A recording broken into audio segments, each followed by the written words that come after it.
안녕하세요, 제이킹입니다. 오늘은 스마트폰이 아니라 다른 소식을 하나 전해드릴까 합니다.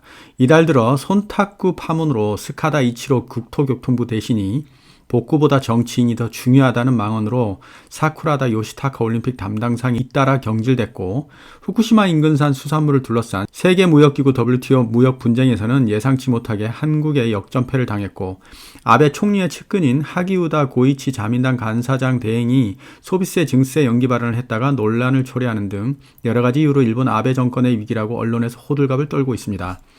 얼마 전 일본의 아사히 신문에서 다음과 같은 내용이 실렸습니다. 그동안 국정선거에서 항상 승리하면서 구심력을 유지해온 아베 신조 정권에 그늘이 생겼다. 지난 21일 오사카 오키나와에서는 보궐선거가 있었는데요. 이 선거에서 아베 자민당이 전패했습니다. 이런 소식을 가지고 무슨 충격이니 위기니 이런 말을 쓰면서 아베 정권의 위기를 말하고 있는데요. 제 생각엔 아무 소용이 없을 것 같습니다. 우리나라 같으면 이미 경질되고 탄핵되고도 남을 잘못들이 일본에선 별로 중요하지 않은가 봅니다. 그저 혐한이나 내세우고 영토 문제나 들먹이면 모든 죄가 용서되는가 봅니다. 일본 국회는 양원제로 구성되어 있는데요. 실권은 중의원이 가지고 있어서 4년에 한 번씩 치러지는 중의원 선거에서 일본의 정치 구조가 결정된다고 보시면 됩니다. 국민들이 직접 총리를 뽑는 구조가 아니기 때문에 정치인들의 이합 집산에 따라 국민 의도와는 다른 총리가 탄생될 수도 있는 것이죠. 그런데 보시다시피 표를 보시면 거의 아베 자민당이 참의원과 중의원을 다 합쳐서 408명으로 다른 정당을 압도하고 있습니다. 즉 맞설 만한 야당이 없다는 겁니다. 이 말인 즉슨 아베가 아무리 잘못을 해도 잘리지 않는다는 것을 뜻합니다. 또한 아소다로 일본 부총리는 도쿄 강연회 연설에서 독일 헌법이 어느 날 나치 헌법으로 바뀌었고 아무도 눈치채지 못했습니다. 그런 수법을 배워보면 어떨까?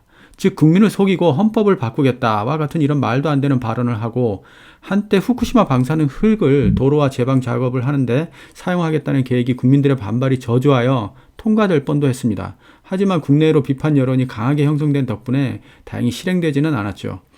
이런 생각을 가지고 있는 일본 정치권의 자신감은 무엇일까요? 바로 국민들의 정치 무관심입니다.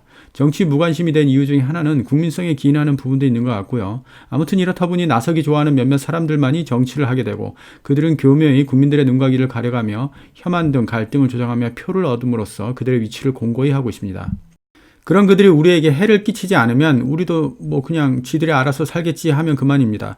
그런데 후쿠시마 방사능 흙을 자국에서 쓰려고 하는 것도 경악스러운 일인데, 이번에는 후쿠시마에서 나오는 수산물을 우리에게 팔아먹겠다고 난립니다.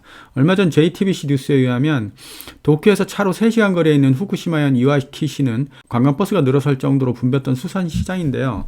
2011년 후쿠시마 제1원전 사고 이후 관광객이 크게 줄었다고 합니다. 항구로 들어온 가자미와 정어리 등 수산물에 대한 방사능 검사가 이루어지고 있습니다. 정부 기준은 1kg당 100 베크렐 이상인데, 그보다 엄격하게 50 베크렐이라도 넘는 게 있으면 수산물 출하 제한을 하고 있다고 합니다. 하지만 중요한 것은 일본 내에서도 후쿠시마산은 여전히 외면받는 상황이라는 겁니다. 후쿠시마산 수산물은 가격이 지금까지 1kg당 100엔에 팔렸던 것도 10엔이라든지 공짜로 줘도 필요 없다고 합니다. 이러면서 후쿠시마산 수산물의 수입 재개를 기대했던 주민들은 크게 실망하고 있다는 점입니다. 참으로 웃기는 일이지 않겠습니까? 자기들도 위험성이 있어 꺼리는 수산물을 공짜로도 막 퍼주는 수산물을 우리더러 먹으라니. 특히 규제가 가장 강했던 한국에게 WTO 패소 이후 다른 나라들도 규제를 강화하는 건 아닌지 우려하는 목소리가 나왔습니다. 팔로가 아예 끊길 처지에 놓였다는 겁니다. 주민들의 말을 들어보면요, WTO 패소 영향으로 규제가 아니라 완전히 안 들여오겠다고 할 가능성이 있어 그게 걱정입니다. 이게 무슨 말인지 방구인지 도무지 알아들을 수가 없네요. 후쿠시마 제1원전에서 약 70km 떨어진 이와키시 오나하마항입니다. 이곳에서는 제한적으로 시험 조업이 이루어지고 있는데요. 실제로 조업에 나섰던 어민들이 얘기합니다. 세계적으로 인정을 받지 못한 건데 괜찮은 것인지 관광으로 오는 사람들도 다들 걱정하게 되죠. 수산물은 물론 후쿠시마산 전체에 부정적인 영향을 줄 것이라는 우려입니다. 마시는 물도 음료수 병으로 사먹는 마당에 난 생선은 안 사먹겠다고 할 수도 있죠. 그러니까 팔러가 막혔다는 둥, 관광 수입이 적어진다는 둥, 일본인들도 안 먹는 생선을 팔아먹는다는 생각을 한다는 게 너무 한국인을 얕본 게 아닌가 생각됩니다. 아베 정권에 대한 불만도 높아지고 있다고 하는데요. 안 돼요. 거짓말쟁이에요. 자기한테 불리한 건 아무것도 얘기 안 한다니까요. 후쿠시마 원전에서 오염수 방출을 검토하는 것에도 비난 여론이 큽니다. 말도 안 되는 얘기입니다. 극단적으로 말하면 우리도 안 먹을지도 모릅니다. 희석되어도 괜찮다고 하는데 그럼 정부 사람들이 그 물을 마셔보면 됩니다. 내 말이 이 말입니다. 정 수출하고 싶으면 당신들이 다 먹든가 바닷물 떠다가 목욕도 하시고 국도 끓여 드시고 자, 그럼에도 불구하고 일본의 정치권은 바뀌지 않을 것 같습니다. 그들은 아직도 계속 우리에게 방사능 수산물을 못 먹여서 안달입니다. 먼저 지난해 일본의 후생 노동성이 발표한 자료를 보겠습니다. 총 17만 2천 건에 가까운 농축 수산물을 검사한 결과입니다. 야생육 44.6%, 농산물 18.1%, 수산물 7%에서 세슘이 검출됐습니다. 그런데 일본 정부는 그렇게 해석하고 있지 않은 것 같습니다. 일단 세슘의 검출률은 높지만 검출량이 기준치에 미치지 못한다. 그래서 안전하다고 주장을 하고 있습니다. 세슘의 경우 킬로그램당 100 베크렐을 넘지 않으면 인체에 위험하지 않다라는 겁니다. 그런데 방사성 물질이 적더라도 암을 일으킬 수 있다는 게 유력한 학설입니다. 그리고 WTO 역시 기준치 이하라는 것이 안전하다라는 것을 증명한 게 아니라고 분명하게 밝혔습니다. 완전하게 증명된 영역이 아니기 때문입니다. 다만 원자력 학계 일부에서는 기준치를 넘지 않으면 위험성을 말하기 어렵다라는 반론도 있긴 합니다.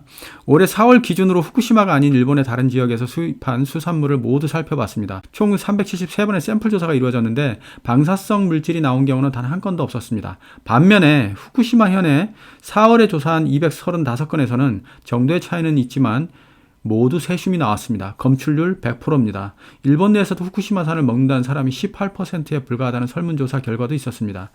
만약 우리가 이번 WTO 분쟁에서 졌다면 그 결과는 끔찍합니다. 모든 국민들이 방사능에 검출된 그런 수산물을 먹어야 될지도 모르는 그런 상황이었습니다. 이에 대한 우리의 자세는 명확합니다. 일본의 뒷모습을 우리는 분명히 경계해야 합니다. 일본의 시민의식이나 애니메이션으로 보는 일본과 실질적인 일본은 분명히 다릅니다. 그저 그들의 겉모습만 보고 마음을 놨다가는 자국민들에게 방사능 흙을 퍼부어도 상관없다. 나라의 번영보다는 정치인이 더 중요하다. 헌법을 국민 몰래 고치고 싶다. 라는 족속들이 자국민도 아닌 우리에게 더 좋은 것을 주리면 안 무겠죠? 경계하고도 경계합시다. 적어도 먹는 것에서만큼은 전 국민이 똘똘 뭉쳐 위기를 타개해야 됩니다. 일부 일본 분유가 좋다, 일본 과자가 맛있다, 일본 여행이 짱이다 하시는 분들 정신 좀 차립시다.